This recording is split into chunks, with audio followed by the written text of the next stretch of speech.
Hey, Jason here from Simply Swider.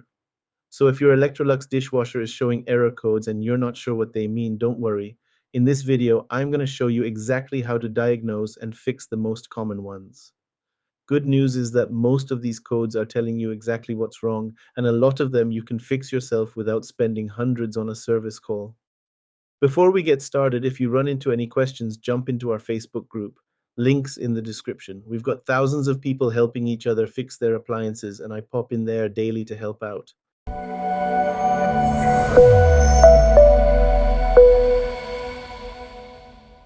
So the I20 code, and you might also see E20, F2, or F0 depending on your model. This is telling you the dishwasher can't get rid of the dirty water. You'll know this is happening when you open the door after a cycle and there's still water sitting in the bottom of the tub. Sometimes the cycle just stops midway through and won't restart. Here's what's going on. The water level switch isn't getting the signal that the tub is empty, usually because something's blocking the drain system. The fix is pretty straightforward and takes about 10 minutes. First, always unplug the dishwasher for safety. You'll be working with water near electrical components. Remove that bottom dish rack and you'll see a cylindrical filter at the bottom. Twist it counterclockwise and lift it out. I had this customer last month who found a cherry pit stuck in there. Couldn't figure out why her dishwasher kept stopping. Rinse that filter thoroughly under hot water and scrub out any gunk. While you're at it, check the sump area underneath for debris. Another thing to check is your drain hose. Make sure it's not kinked or bent under the sink. The hose should be positioned at least 32 inches from the floor to drain properly. The I30 error code means the leak detection system found water where it shouldn't be, in that base pan underneath the dishwasher tub. You'll see I30 E01 or E30 on the display, and the drain pump kicks on automatically while the wash cycle stops dead. This one's tricky because the water might not be from an actual leak. Sometimes it's just condensation that's built up over time. Here's the quick fix that works about half the time. You'll need to carefully tip the dishwasher forward about 45 degrees to drain any water out of that base pan. Have towels ready and get someone to help you. These units weigh around 100 pounds. Pull it out from under the counter first, then tip it slowly. This resets the float sensor down there. Once you've drained it, plug it back in and see if the code clears. If it comes back, you've got a real leak somewhere. Check all the hoses you can see, especially around the water inlet and drain connections. Look for cracks in the door seals too. Sometimes the inlet valve gets stuck open and keeps filling even when it should stop. That'll trigger this code as well. When you see I10 or E10, your dishwasher's telling you it can't fill with water properly. The cycle starts, you hear some noise, but then it just gives up and throws the code. Sometimes you'll see the tap indicator flashing on older models. Most of the time, this is something simple. Your water supply valve under the sink isn't fully open. I can't tell you how many times I've driven out to a house and it's just a partially closed valve. Turn that thing all the way open and try again. If that doesn't fix it, check your home's water pressure. These dishwashers need between 40 and 80 psi to work right. Low pressure from city water problems can trigger this code. Here's something else to check. There's a little screen filter on the water inlet valve where the supply line connects.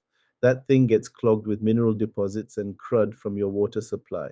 Unplug the dishwasher, disconnect that water line, and you'll see the filter. Pull it out and rinse it clean. Another gotcha. Make sure your drain hose isn't positioned too low. If it's less than 16 inches above the floor, it can cause siphoning issues that mess with the fill cycle. All right, so when your Electrolux dishwasher throws an error code, it's actually trying to help you. These codes aren't random, they're pointing to specific problems with specific fixes.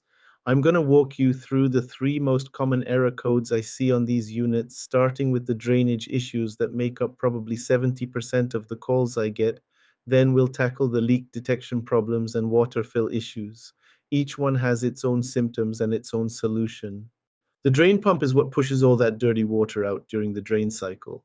When it fails, you'll get those I20 codes we talked about, but cleaning the filter won't help. You're looking at somewhere between 55 and 230 for a replacement drain pump, depending on your exact model.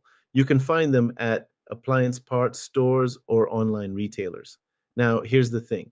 This isn't a super easy DIY repair.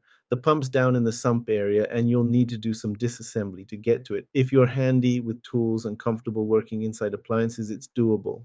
To test the pump before buying parts, you'll need a basic digital multimeter. They cost about $20 at any hardware store. Set it to ohms and test across the pump's electrical terminals. A good pump should read between 15 and 18 ohms. If you get no reading or way outside that range, the pump's bad. Way cheaper than a service call, though. I charge about $100 just to show up. The main control board is the brain of your dishwasher. It controls everything from the wash cycles to the error codes you're seeing. When this thing goes bad, you might see IC0 communication errors, I90 software errors, or the dishwasher might just be completely unresponsive. Here's the bad news. You're looking at anywhere from 130 to over $500 for a replacement control board. The good news, these are often misdiagnosed. Before you spend that kind of money, try a hard reset by unplugging the unit for 30 seconds. I've seen that fix a surprising number of bad control boards. If you do need to replace it, this is definitely a job for someone comfortable with electrical connections and component swapping. The water inlet valve controls how much water comes into your dishwasher during the fill cycle. When it fails, you'll get I10 codes or sometimes I30 codes if it gets stuck open and overfills. The part itself isn't too expensive, but the exact price depends on your model. Before you replace it, though, clean that little screen filter I mentioned earlier. That fixes about half the inlet valve problems I see. If you need to test the valve, it should read between zero point 0.9 and 1.1 thousand ohms on a multimeter. This is a moderate DIY repair. You'll need to disconnect water lines and do some electrical work, but it's not rocket science if you're comfortable with basic plumbing and electrical connections. The models most commonly affected by these error codes include the EI24ID, EIDW models, and several Frigidaire Gallery series. I've put the complete list on screen now. Your model number is usually on a sticker inside the door frame or on the side of the tub. If yours matches what you see here, you're definitely not alone. These specific issues are super common on these units. That's how you tackle the most common Electrolux dishwasher error codes. Start with the simple stuff. Clean those filters, check your water supply, and try a reset before you start buying parts. Most of the time, one of these fixes will get you back up and running. Quick recap. Start with cleaning filters and checking water supply. That fixes 70% of these codes. If you need parts, test first with a multimeter to avoid buying what you don't need. Share this video with anyone dealing with appliance issues. It beats a $200 service call for a simple fix. If this helped you get your dishwasher working again, hit that like button and drop a comment below. Let me know which fix worked for you. Really helps other people with the same problem.